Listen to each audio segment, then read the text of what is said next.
السلام علیکم ورحمۃ اللہ وبرکاتہ۔ آج ہم ایک بہت ہی دلچسپ سوال پر غور کرنے جا رہے ہیں۔ کیا سال کے صرف 30 دن باقی 335 دنوں کو بدلنے کی طاقت رکھتے ہیں؟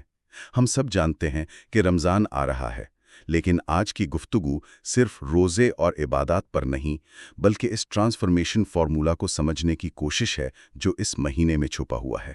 یہ ایک بہترین نقطۂ آغاز ہے، کیونکہ اکثر ہم رمضان کو ایک الگ تھلگ مہینہ سمجھتے ہیں جو آتا ہے اور چلا جاتا ہے، لیکن جو مواد ہم دیکھ رہے ہیں وہ اسے ایک سالانہ ری بوٹ کے طور پر پیش کرتا ہے۔ ری بوٹ یعنی ایک طرح کا آپریٹنگ سسٹم اپڈیٹ؟ بالکل، ایک ایسا اپڈیٹ جس کا مقصد ہماری پوری زندگی کو بہتر بنانا ہے، نہ کہ صرف ان 30 دنوں کو۔ تو سوال یہ ہے کہ یہ اپڈیٹ انسٹال کیسے ہوتا ہے؟ تو آئیے اسی سے شروع کرتے ہیں۔ سب سے پہلی اور بنیادی بات جو ذرائع بتاتے ہیں وہ یہ ہے کہ رمضان کا ماحول ہی بالکل مختلف ہوتا ہے۔ حدیث میں آتا ہے کہ جنت کے دروازے کھل جاتے ہیں، جہنم کے دروازے بند، اور شیاطین جکڑ دیے جاتے ہیں۔ جی، یہ سننے میں بہت روحانی بات لگتی ہے، لیکن اس کا عملی مطلب کیا ہے؟ اس کا عملی مطلب بہت گہرا ہے۔ آپ اسے ایک روحانی گرین ہاؤس سمجھ سکتی ہیں۔ اسپریچول گرین ہاؤس، دلچسپ۔ جی، ایک ایسا محفوظ ماحول جہاں بیرونی منفی اثرات کم سے کم کر دیے جاتے ہیں تاکہ نیکی کی نشوونما آسان ہو جائے۔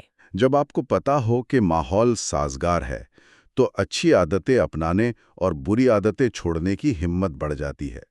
یہ اللہ کی طرف سے ایک ایسا سیٹ اپ ہے جو کہتا ہے میں نے تمہارے لیے میدان صاف کر دیا ہے، اب کوشش تمہاری ہے۔ یہ بہت خوبصورت تشریح ہے، اور اس گرین ہاؤس کا جو سب سے بڑا عمل ہے وہ ہے روزہ۔ عام طور پر تو ہم روزے کو بھوک پیاس سے ہی جوڑتے ہیں، لیکن ذرائع اس کی ایک نفسیاتی پرت بھی دکھاتے ہیں۔ بالکل، جب ہم سارا دن کھانے پینے سے رکتے ہیں تو اسے صبر تو پیدا ہوتا ہی ہے، لیکن یہ ہمدردی پیدا کرنے کا ایک زبردست ٹول بھی ہے۔ یعنی ایکسپیرینشل ایمپتھی، تجرباتی ہمدردی؟ جی بالکل یہی۔ کسی غریب کی بھوک پر لیکچر سننا ایک بات ہے، اور خود اس بھوک کو محسوس کرنا بالکل دوسری بات۔ جب ایک امیر شخص بھی اسی بھوک کا تجربہ کرتا ہے جو ایک غریب روز کرتا ہے، تو سماجی فرق صرف ایک نظریہ نہیں رہتا، بلکہ ایک محسوس کی جانے والی حقیقت بن جاتا ہے۔ جی ہاں، یہ احساس کتابوں سے نہیں، تجربے سے آتا ہے۔ اور جو بات مجھے سب سے زیادہ متاثر کرتی ہے وہ یہ ہے کہ یہ صرف پیٹ کا معاملہ نہیں ہے۔ ذرائع اس کو ایک مکمل سینسری ڈیٹاکس کے طور پر پیش کرتے ہیں، یعنی آنکھوں کا روزہ، زبان کا روزہ، یہاں تک کہ سوچ اور دل کا روزہ۔ یہ صرف گناہوں سے بچنا نہیں، یہ تو اپنے آپ کو ذہنی اور روحانی طور پر ری وائر کرنے جیسا ہے۔ آپ نے بالکل صحیح لفظ استعمال کیا، ری وائرنگ۔ آج کی دنیا میں جہاں ہم ہر وقت معلومات کی بمباری میں رہتے ہیں، رمضان ہمیں سکھاتا ہے کہ ہم اپنے امپلسز کو کیسے کنٹرول کریں۔ صحیح۔ جب آپ غصے میں کچھ کہنے سے پہلے رک جاتے ہیں کیونکہ آپ کا روزہ ہے، یا سوشل میڈیا پر کوئی فضول چیز دیکھنے سے بچتے ہیں، تو آپ دراصل اپنے دماغ کو فوری تسکین کے چکر سے نکال کر سوچ سمجھ کر رد عمل دینے کی تربیت دے رہے ہوتے ہیں۔ جی، یہ ایک مہینے کی ذہنی تربیت ہے جس کے اثرات سال بھر رہتے ہیں۔ تو اگر یہ مہینہ اتنا طاقتور ہے تو اس کی تیاری بھی اتنی اہم ہونی چاہیے۔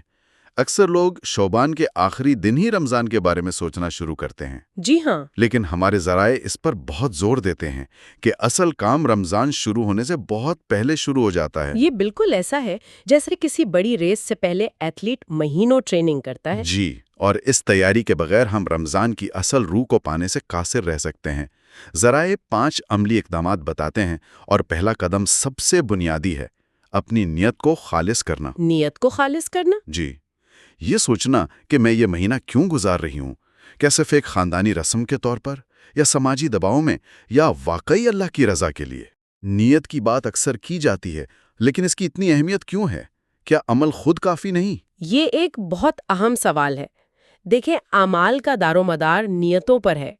ایک ہی عمل، یعنی بھوکا رہنا، وزن کم کرنے کی نیت سے ہو تو ڈائٹنگ کہلاتا ہے، اور اللہ کی رضا کے لیے ہو تو عبادت بن جاتا ہے۔ اچھا، نیت آپ کے عمل کا GPS ہے۔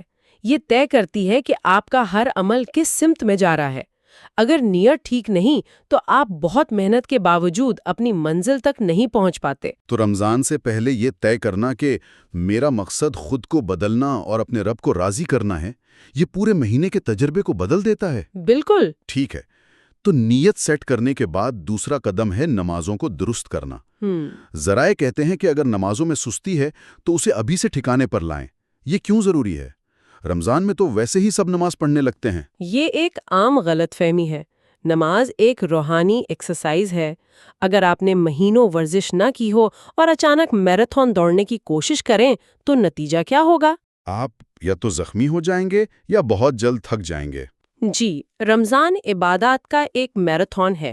اگر آپ کی 5 وقت کی فرض نمازیں پہلے سے درست نہیں ہیں تو تراویح، تہجد اور دیگر نوافل کا اضافی بوجھ اٹھانا بہت مشکل ہو جاتا ہے۔ اچھا، تو شعبان میں نمازوں کو درست کرنا دراصل رمضان کے لیے اسٹیمنا بنانا ہے۔ بالکل، یہ اسٹیمنا بنانا ہی ہے۔ اور نماز کی یہی پابندی ہمیں ایک اور اہم تعلق کی طرف لے جاتی ہے جس پر ذرائع نے بہت زور دیا ہے، اور وہ ہے قرآن سے ہمارا رشتہ۔ کیونکہ رمضان تو ہے ہی قرآن کا مہینہ۔ جی ہاں، اور یہاں بھی تیاری کا اصول لاگو ہوتا ہے۔ اکثر لوگ رمضان میں قرآن ختم کرنے کی دوڑ میں لگ جاتے ہیں، جو بہت اچھی بات ہے، لیکن ذرائع اس سے گہری بات کر رہے ہیں۔ وہ کیا؟ وہ کہتے ہیں کہ رمضان سے پہلے ہی روزانہ تھوڑا سا قرآن ترجمے کے ساتھ پڑھنے کی عادت ڈالیں تاکہ آپ اس کے پیغام سے آشنا ہوں۔ جب رمضان میں امام تراویح میں وہی آیات تلاوت کرے گا اور آپ کو ان کا مفہوم معلوم ہوگا، جی، آپ کا تجربہ صرف سننے کا نہیں بلکہ سمجھنے اور محسوس کرنے کا ہوگا۔ یہ مقدار سے زیادہ معیار پر توجہ دینے کی دعوت ہے۔ اور اس تیاری کا چوتھا نقطہ بہت ذاتی اور گہرا ہے، گناہوں سے توبہ کرنا۔ لیکن اس میں ایک دلچسپ پہلو یہ ہے کہ یہ صرف اللہ سے معافی مانگنا نہیں ہے۔ بالکل، ذرائع اس کو 2 حصوں میں تقسیم کرتے ہیں، حقوق اللہ اور حقوق العباد۔ اللہ سے اپنے گناہوں کی معافی مانگنا نسبتاً آسان ہے کیونکہ وہ بہت بخشنے والا ہے۔ صحیح۔ لیکن اصل چیلنج ان لوگوں سے معافی مانگنا ہے جن کا ہم نے دل دکھایا ہو یا جن کا کوئی حق ہم پر ہو۔ ذرائع کا پیغام واضح ہے، آپ ایک ایسے برتن میں رحمت کی بارش کی امید نہیں کر سکتی جس میں پہلے سے گندگی بھری ہو۔ توبہ اس برتن کو صاف کرنے کا عمل ہے۔ یہ واقعی ایک طاقتور خیال ہے۔ روحانی صفائی کے لیے سماجی صفائی بھی ضروری ہے۔ جی، رمضان سے پہلے دوسروں سے اپنے معاملات صاف کرنا آپ کو ایک صاف دل اور ہلکے ضمیر کے ساتھ اس مہینے میں داخل ہونے کا موقع دیتا ہے۔ اور 5واں اور آخری تیاری کا قدم بھی ہمارے سماجی رویے سے جڑا ہے، زبان کی حفاظت۔ یہ کہنے میں بہت آسان لگتا ہے، لیکن ذرائع اس پر اتنی سختی کیوں کرتے ہیں؟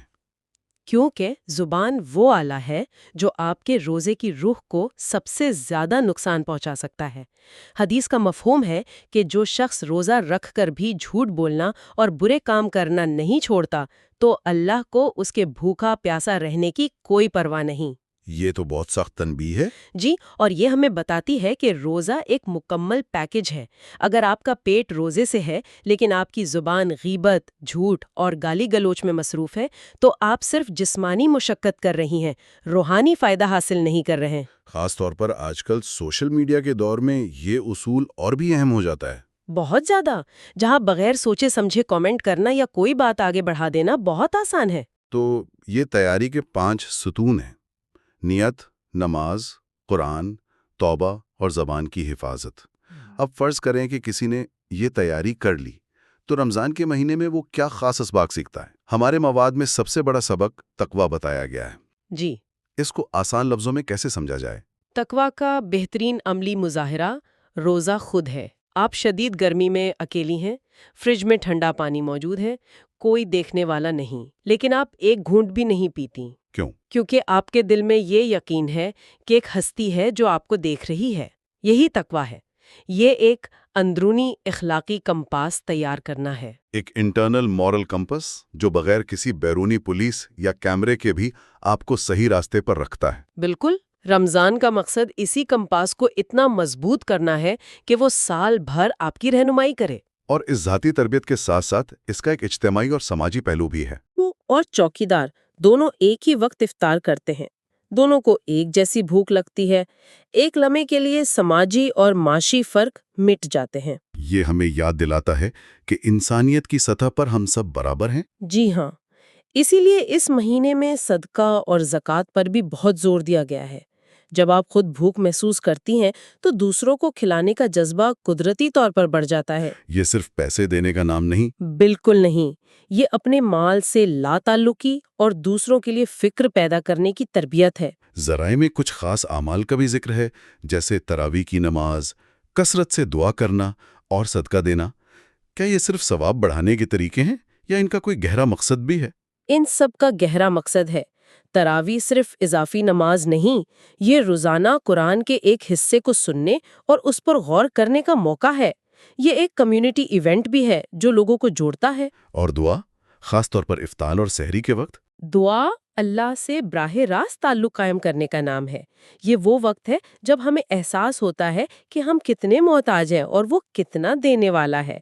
یہ صرف اپنی خواہشات کی فہرست پیش کرنا نہیں، بلکہ اپنے رب سے گفتگو کرنا ہے۔ اور صدقے کے بارے میں ایک خوبصورت بات جو مجھے مواد میں ملی وہ یہ تھی کہ مسکرا کر ملنا بھی صدقہ ہے۔ جی، اور یہ اسلام کی روح ہے۔ نیکی کو صرف بڑے مالی کاموں تک محدود نہیں کیا گیا۔ کسی کی مدد کرنا، کسی کو اچھا مشورہ دینا، کسی کے راستے سے تکلیف دہ چیز ہٹا دینا، یہ سب نیکی کے دائرے میں آتا ہے۔ تو رمضان ہمیں نیکی کرنے کے چھوٹے چھوٹے موقعوں کو پہچاننا اور ان کی قدر کرنا سکھاتا ہے۔ بالکل۔ تو اب ہم اپنی گفتگو کے اختتام کی طرف آتے ہیں اور اپنے ابتدائی سوال پر واپس جاتے ہیں۔ کیا 30 دن باقی 335 دنوں کو بدل سکتے ہیں؟ ذرائع کا حتمی پیغام کیا ہے؟ حتمی پیغام یہ ہے کہ رمضان منزل نہیں بلکہ منزل کی طرف لے جانے والا راستہ ہے۔ یہ ایک ٹریننگ کیمپ ہے۔ اور کسی بھی ٹریننگ کی کامیابی کا پتہ تب چلتا ہے جب آپ واپس اصل میدان میں اترتے ہیں۔ جی، رمضان کی کامیابی کا اصل معیار یہ نہیں کہ آپ نے کتنے قرآن ختم کیے یا کتنی عبادت کی، بلکہ یہ ہے کہ رمضان کے بعد آپ کی زندگی میں کیا تبدیلی آئی۔ کیا فجر کی نماز جو رمضان میں آسان تھی اب بھی قائم ہے؟ صحیح۔ کیا زبان پر جو کنٹرول رمضان میں تھا وہ اب بھی باقی ہے؟ اگر رمضان کے اثرات آپ کے اخلاق، آپ کی عبادات اور آپ کے معاملات پر عید کے بعد بھی نظر آئیں تو سمجھیں آپ کا رمضان کامیاب ہوا۔ اس کا مطلب ہے کہ اصل امتحان عید کے اگلے دن سے شروع ہوتا ہے۔ بالکل، رمضان ہمیں اڑنے کے لیے پر دیتا ہے، لیکن باقی 11 مہینے ہمیں ان پروں کو استعمال کر کے اڑنا خود سیکھنا ہوتا ہے۔ اگر ہم رمضان میں سیکھی ہوئی 1 یا 2 اچھی عادتوں کو بھی اپنی باقی زندگی کا حصہ بنا لیں تو یہ 30 دن واقعی ہمارے باقی 335 دنوں کو بدل سکتے ہیں۔ یہ گفتگو ایک بہت ہی اہم سوچ پر ختم ہوتی ہے جو میں سامعین کے لیے چھوڑنا چاہتا ہوں۔ اس سال رمضان کے ٹریننگ کیمپ سے وہ کون سی ایک عادت ہوگی جسے شعوری طور پر منتخب کیا جائے اور اسے پورا سال اپنی زندگی کا حصہ بنانے کا عہد کیا جائے؟ اللہ سے دعا ہے کہ وہ ہم سب کو رمضان کی برکتوں سے پوری طرح مستفید ہونے کی توفیق دے اور اس مہینے کو ہماری زندگیوں میں ایک حقیقی مثبت تبدیلی کا ذریعہ بنائے۔ آمین۔